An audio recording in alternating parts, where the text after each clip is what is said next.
Está no ar o PetraCast, o podcast do diálogo jurídico inteligente.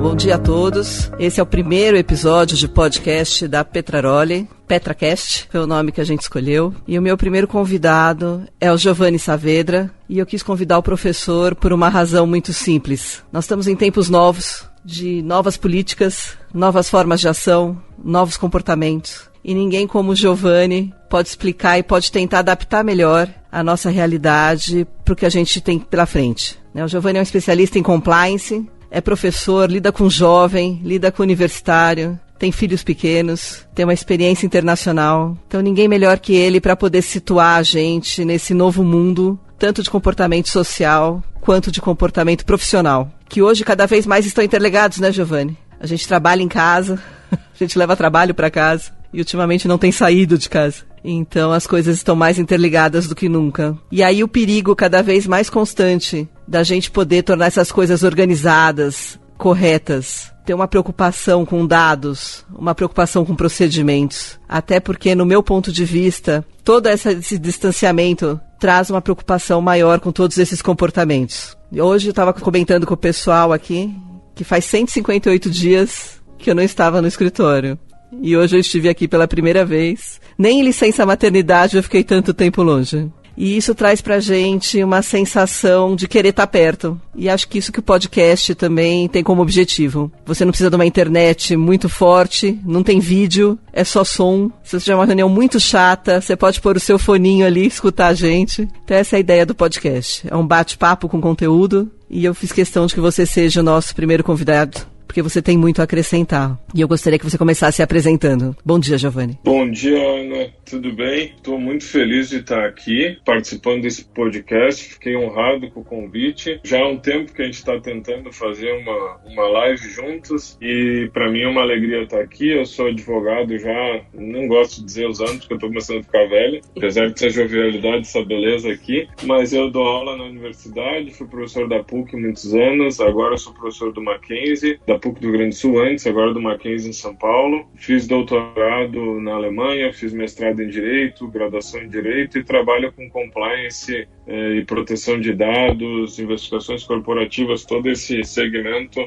já há mais de 10 anos. O Giovanni é nosso parceiro para essas áreas, então todos esses assuntos que nossos clientes precisam, eles sempre com o Giovanni, que eles resolvem essas questões e ficam de fato muito tranquilos porque são muito bem atendidos. Ô Giovanni, vamos tentar desmistificar um pouco e começar a explicar para quem está ouvindo a gente qual a importância dessa proteção de dados. Qual que é a diferença de um dado pessoal e de um dado sensível? Primeira coisa importante no que diz respeito à proteção de dados é a gente entender que dados são mais do que só nome, registro, RG, CPF, esse tipo de coisas. Quando a gente pensa em dados, normalmente a gente pensa nisso, né? Nome, endereço, RG, CPF. Para a Lei Geral de Proteção de Dados, qualquer informação que possa fazer referência a uma pessoa física é dado. Então, por exemplo, um vídeo, foto, aquelas localizações que são feitas da gente por triangulação de georreferência, como por exemplo, quando a gente anda com o carro, agora a gente não está, né? Mas quando a gente anda com o carro sem parar, e o sem parar registra a nossa localização, ou dados sobre preferências no Netflix, lá que a gente gosta mais de ver filmes da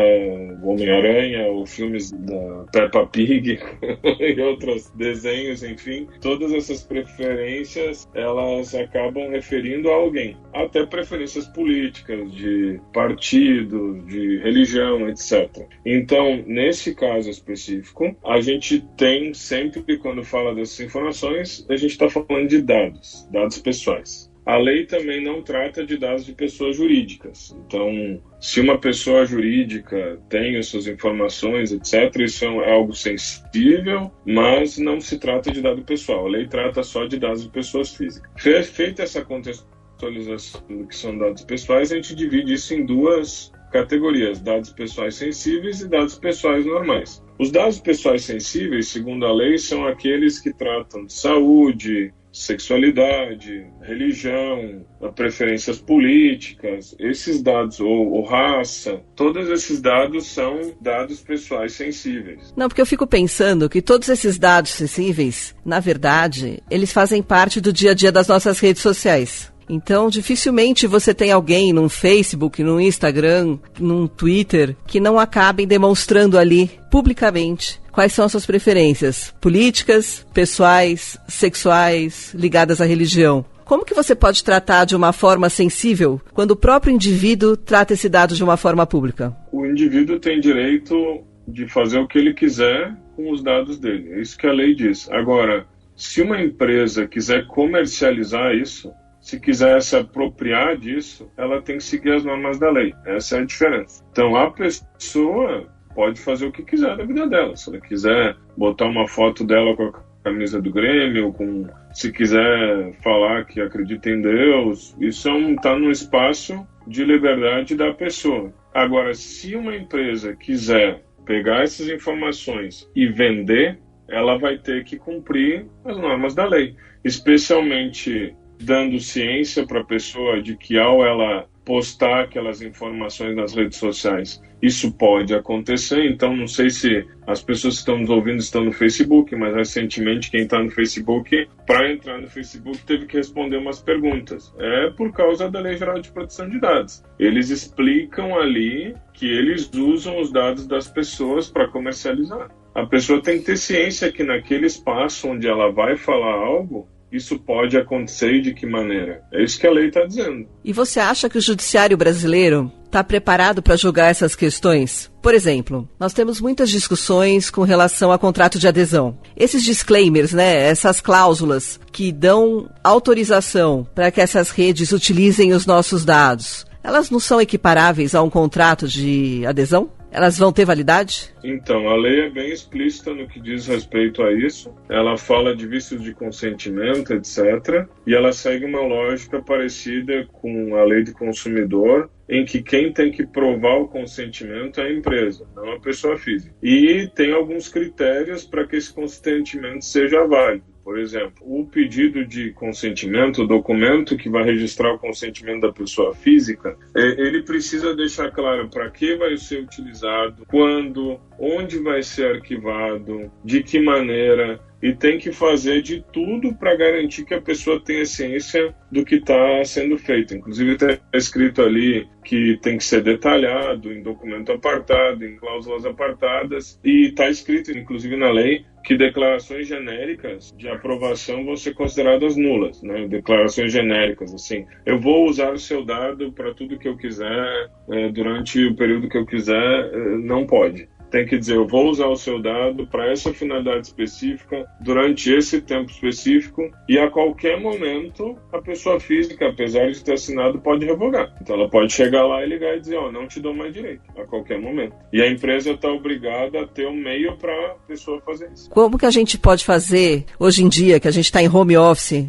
trabalho em casa, teletrabalho, para proteger esses dados na casa do nosso colaborador? Como seguir o nosso compliance? Como pôr regras claras de procedimento e ter certeza que elas estão sendo seguidas na casa das pessoas? Então, esse é um ponto complicado, na verdade. Eu posso dizer como a gente está tentando fazer. O problema maior é a questão do servidor. A gente tem que entender que tipo de servidor a gente usa. Existem softwares hoje para restringir acesso das pessoas. Por exemplo, existe a possibilidade de impedir as pessoas de, nos seus computadores, baixarem para pendrive, baixarem informações para o seu computador, trabalhar só no servidor. Recursos existem, só que não são baratos, às vezes, Alguns são, outros não. Um outro problema que a gente tem é a segurança da rede, porque se a gente tem um terceiro entrando no servidor, é um espaço de abertura. Se a gente não tiver um firewall adequado, se a gente não tiver uma estrutura de TI adequada, a gente vai expor dados. A gente já está vendo aí a OAB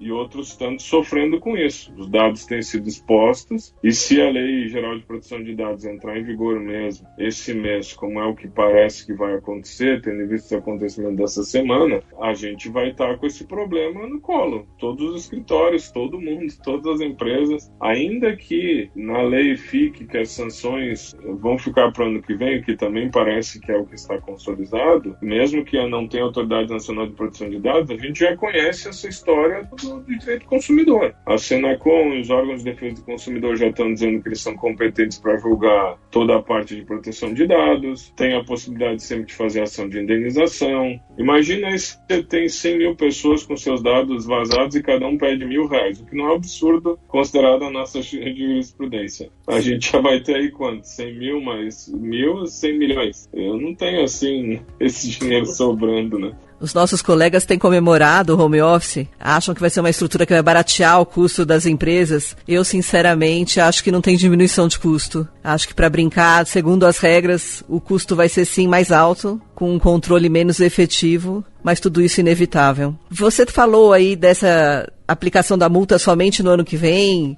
do julgamento da MP. Você não quer pontuar um pouco historicamente o que aconteceu com essa legislação? Por que ela não está em vigor? E por que esse desencontro da questão da multa? Olha, eu tenho brincado nas palestras que eu tenho dado sobre o tema que a Lei Geral de Proteção de Dados está fazendo eu calar a boca a respeito de várias coisas que eu falei, inclusive na minha graduação. Tinha lá na minha graduação algumas partes do direito constitucional que eu dizia assim, para que eu preciso saber disso? Afinal, se um dia eu tiver uma lei, eu só preciso olhar lá na lei qual é a data de vigência. Por que eu preciso ficar me preocupando com todas essas discussões sobre repristinação ou medida provisória? Isso aí é perda de tempo, vai ficar lá no documento. A Lei Geral de Proteção de Dados está me fazendo calar a boca porque todos esses conhecimentos que eu julgava assim meio óbvios e que não teriam utilidade prática, eles estão sendo colocados todos para funcionar só na vigência da Lei Geral de Proteção de Dados. Então vamos tentar explicar a confusão da coisa. A lei, então, foi sancionada, não entrou em vigor, né? Vamos usar o termo técnico, ainda não entrou em vigor. Ela foi sancionada em 14 de agosto de 2018. A Lei 13.709 foi lá aprovada, Lei Geral de Proteção de Dados. Todos felizes, né? Agora, então, vai entrar em vigor, foi registrado no Diário Oficial no dia 15 de agosto de 2018 e a vigência seria 18 meses depois da publicação. Todo mundo seguindo, agora vai, não tinha Autoridade Nacional de Proteção de Dados, aí como é que vai resolver isso? Lá, 27 de 12 de 2018, a gente teve uma medida provisória, que é a 869, que criou a Autoridade Nacional de Proteção de Dados e que não tratou da questão das sanções, se ia mudar a data ou não, e que mudou a vigência para 14 de agosto de 2020. Segue a vida, a gente está indo e a gente tem, então, no início desse ano, a questão da pandemia, começam as discussões acerca de eventual postergação da vigência da lei. Entra, então, o PL 1179, que foi tocado adiante pelo senador Antônio Anastácio, que aí prevê vigência para janeiro de 2021 e multas e sanções para agosto de 2021. Só que aí, um daqueles movimentos que só acontecem no Brasil, né? Sem nenhuma razão aparente, o governo federal edita uma medida provisória, que é a 959 de 2020, que foi publicada em 29 de abril de 2020, e aí que muda a vigência para maio de 2021 e não trata das questões de sanção. Como acontece, só vai acontecer no nosso Congresso, quando tem esse tipo de medida provisória que mexe diretamente num PL que está em andamento, isso gerou um conflito de executivo e legislativo, e aí o Congresso votou o PL 1179 no dia 10 de junho desse ano, só que não tratou da vigência, mas tratou da questão das multas e sanções que jogou para o ano que vem. E recentemente essa medida provisória teve a sua vigência postergada por mais 60 dias. O que acontece então? Vamos tentar explicar aqui. O que a gente tem então? Uma medida provisória que está em vigor até outubro. Tem muita gente dizendo, se não for votada agora em agosto, o que vai acontecer? Vai caducar. As pessoas esqueceram desse detalhe de que ela teve a sua vigência postergada por mais 60 dias.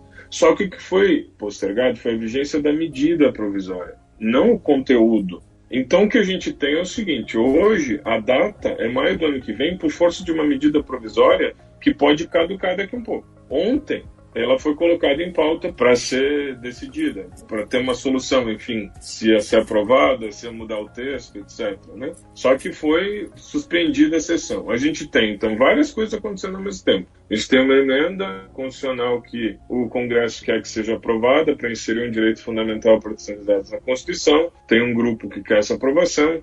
Tem um outro grupo que quer que o Congresso só vote a Lei Geral de Proteção de Dados se o governo criar a Autoridade Nacional de Proteção de Dados. Tem o CAD, que lançou um documento se colocando à disposição para se tornar a Autoridade Nacional de Proteção de Dados, e tem esse contexto assim, político por trás da lei que está evitando com que ela seja decidida, né? Seja transformada em lei. Então o que a gente tem? Até a medida provisória ser finalmente transformada em lei ou caducar, a gente tem o prazo de maio do ano que vem. Se, por exemplo, ela caduca, vamos dizer assim, no final de agosto agora, a gente vai ter uma coisa que eu nunca tinha visto acontecer, mas talvez seja pela minha idade, que é, eu vou ter uma lei entrando em vigor com uma vigência, entre aspas, retroativa, ou seja, ela vai ter a data anterior. Só que a nossa Constituição não permite isso. Graças a Deus a gente está numa democracia. Então a gente tem um artigo constitucional que diz, não vou entrar aqui no juridiquês, que quando a gente tem essa situação, os atos durante a vigência da medida provisória têm que continuar sendo considerados válidos. Então a gente vai ter uma situação esquisita, que só o Brasil proporciona para a gente, e para a gente falar das nossas competências de direito constitucional e destilar aqui pela web nosso conhecimento, é exatamente o fato de que a gente vai ter uma lei que no texto vai ter uma vigência retroativa, mas que vai gerar efeitos, que vai ter uma eficácia só a partir do dia que foi, de fato, dado a conhecer a todos os cidadãos brasileiros que era aquela lei que estava em vigor. Então, hoje a gente tem uma situação peculiar que, para a resposta da vigência, para a resposta da pergunta sobre a vigência, não tem resposta. Tem só cenários. Uhum. Se a lei for votada essa semana, vai ser o que votarem. Aí a gente não tem só mãe de Ná para dizer o que vai acontecer. Se não votarem, ela caduca no seu prazo, mas aí vai ter essa situação de retroatividade, vai entrar em vigor agora em agosto, mas dependendo da data que tiver essa informação, vai ter essa peculiaridade da retroatividade. Então a gente está numa situação de insegurança jurídica que eu considero, assim, até para níveis do Brasil, muito esquisita. Na verdade, esse ano tá cheio de coisas esquisitas e cada vez mais complicadas. Giovanni, deixa eu só te fazer mais uma pergunta. Como que a gente encaixa num bom projeto de compliance a regra da LGPD? Lá na Europa e nos Estados Unidos, desde 2018, a gente já tem ela como uma lei efetiva, né? Já existe essa legislação aprovada e em aplicação. O que a gente pode aprender lá de fora e trazer para o nosso compliance? Aqui é um ponto importante que eu estou notando assim, que pouca gente no mercado está percebendo. A gente tinha assim, uma moda do compliance que vinha até agora, que tem um pessoal que nem eu e outros que estavam já há um tempão tratando. Daí tem os entrantes, né, os especialistas em compliance, agora que tem chuta uma árvore e cai uns 15, mas estava assim, uma moda do compliance. De repente veio a onda da LGPD, só que os grupos eram diferentes. Então assim, tem o pessoal falando de LGPD e o pessoal falando de compliance. Então para a pessoa que está em casa que é leiga, fica parecendo que são duas coisas completamente diferentes, né? A gente tem LGPD, implantar LGPD é uma coisa, fazer compliance é outra. A questão toda é que não, elas têm que ser tratadas de maneira conjunta, na verdade, né? O risco de incidente de dados, o risco de dados, aqui não é um termo muito técnico, o risco envolvido, ele faz parte da análise de risco de qualquer sistema de gestão de compliance. Quando eu fizer minha avaliação de risco agora, eu vou ter que levar em conta esse tipo de risco também. Vou ter que criar uma matriz de risco considerando o risco de dados, vou ter que criar um índice específico, um KPI específico, um Key Performance Indicator, para tratar desse ponto, né? Então, a gente vai ter que ter um indicador específico no nosso sistema de gestão de compliance para tratar disso. O que muda, de fato, em relação ao compliance e proteção de dados? A lei fala do encarregado de dados, então as empresas vão ter que discutir a respeito de o encarregado de dados vai ser o mesmo do compliance, eu vou ter um outro. A lei também não fala explicitamente, mas As melhores práticas de proteção de dados falam de ter um comitê de privacidade e proteção de dados, então a gente vai ter que se perguntar, eu vou ter um comitê de ética e um outro para privacidade e proteção de dados, como é que eu vou estruturar isso dentro? Tem empresas grandes, pequenas, microempresas, então a gente vai ter uma discussão do ponto de vista de governança, como estruturar, mas fora isso, tem uma técnica específica de gestão de risco que é o data mapping, é um mapeamento de dados que vai passar a fazer parte dos sistemas de gestão de compliance, tem relatórios de impacto de dados que estão previstos na lei também, que a gente vai ter que desenvolver. Então, tem alguns elementos novos, mas que precisam ser integrados no sistema de gestão de compliance, e a própria lei diz isso. Um dos elementos que a autoridade vai ter que avaliar é o quanto esse sistema de gestão de dados ou de governança de dados está, digamos assim, inserido na estrutura de governança da empresa. Grupo da empresa no WhatsApp. Como gerenciar pela LGPD este grupo? Olha, especialmente empresas que organizam o seu comercial com o WhatsApp tem que ter um especial cuidado, especialmente se são da área da saúde, já vou dizendo. Porque é muito comum na área da saúde empresas do que fabricam, importam, distribuem produtos médicos ter lá o seu comercial por WhatsApp, só que o pessoal não se dá conta que vender Coca-Cola é uma coisa, vender produto para saúde é outra. Eu não posso tirar foto lá, estou na cirurgia, e aí sai rodando, a pessoa toda aberta lá na cama de cirurgia, como já aconteceu mais de uma vez, né? Tem gente que já fez e postou no Facebook, assim, trabalhando, e a pessoa lá, né? Então, a gente vai ter que cuidar, porque o principal problema da Lei Geral de Proteção de Dados não é software. O principal problema são as pessoas. O maior risco que a gente tem são as pessoas. É a pessoa que não sabe nada de risco de internet, etc., e vai lá e clica quando recebe um e-mail da Polícia Federal que quer falar com ele, ou que ganhou uma promoção para um hambúrguer não sei da onde, aperta e aí entra um monte de vírus no servidor da empresa. Ou, enfim, funcionários que decidem assistir vídeos de todo tipo ou acessar todo tipo de conteúdo das redes sociais dos computadores da empresa, ou, enfim, várias coisas. E isso é um problema, é um risco grave. Eu estou trabalhando, a gente está com vários projetos ativos aí de LGPD, o escritório está inchando esse departamento, uns 50, 60 projetos ativos, e a gente tem visto coisas que, meu Deus, eu nunca imaginava que fosse tão complexo assim. Mas grupo de WhatsApp a gente vai ter que restringir, vai ter que educar as pessoas. As pessoas não sabem usar o WhatsApp, rede social, tem que começar a gerar uma etiqueta interna, dar treinamento, porque senão vai ser complicado. Né? Me parece muito difícil, porque, por exemplo, os processos em segredo de justiça.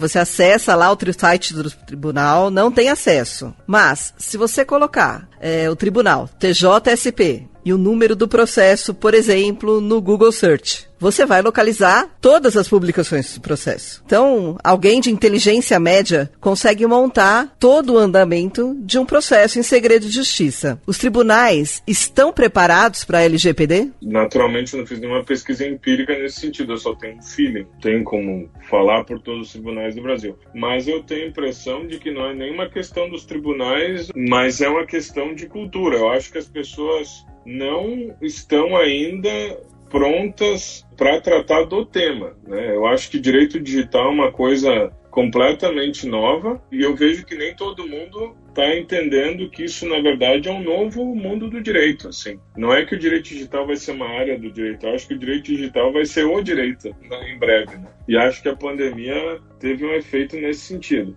Eu vejo no meu escritório, só para dizer, e tem assim um monte de advogados que se acham super entendidos em informática e não conseguem nem registrar o seu e-mail no próprio celular. E eu olho, trabalho na OAB, eu vejo que a média dos advogados por muito tempo foi assim, de não tratar com informática. Eu suponho, pela experiência que eu tenho de tribunais, que há muitos magistrados e magistradas que estão nessa mesma situação. Então eu acho que vai ser um pouco difícil para os tribunais, às vezes, entenderem o tamanho do problema entenderem como organizar o problema, entenderem como é difícil para as empresas lidar com o problema, eu acho que a gente vai ter aí um desafio bem importante. E eu queria que você apresentasse, para quem está ouvindo a gente, o seu canal do YouTube, onde você fala de assuntos como este. Dá o canal, dá o endereço, para que a gente possa te acompanhar. Então, já era um sonho antigo, Canal Compliance. Se forem no YouTube, escreverem lá Canal Compliance, eu já estou assim, tão famoso que vocês vão ver direto.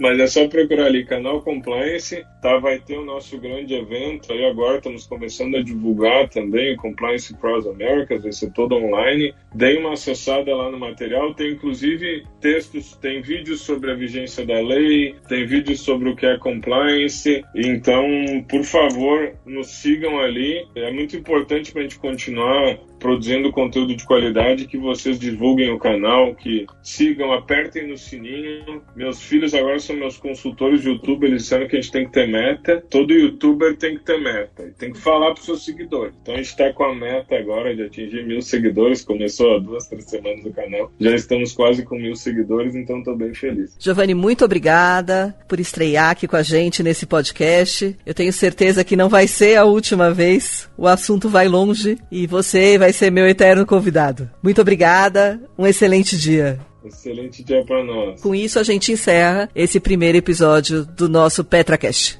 E esse episódio, como todos os outros, o PetraCast, na verdade, vai estar disponível em todas as grandes plataformas de podcast, inclusive no Spotify, no Google, no nosso site, nas nossas redes sociais. Então siga a Petraroli nas nossas redes para ter mais informações e acompanhe o nosso podcast para ficar sempre antenado com as novidades do direito. Esse foi o PetraCast, o podcast do diálogo jurídico e inteligente. Até o próximo episódio com mais insights, atualidades e percepções do ecossistema jurídico nacional e mundial.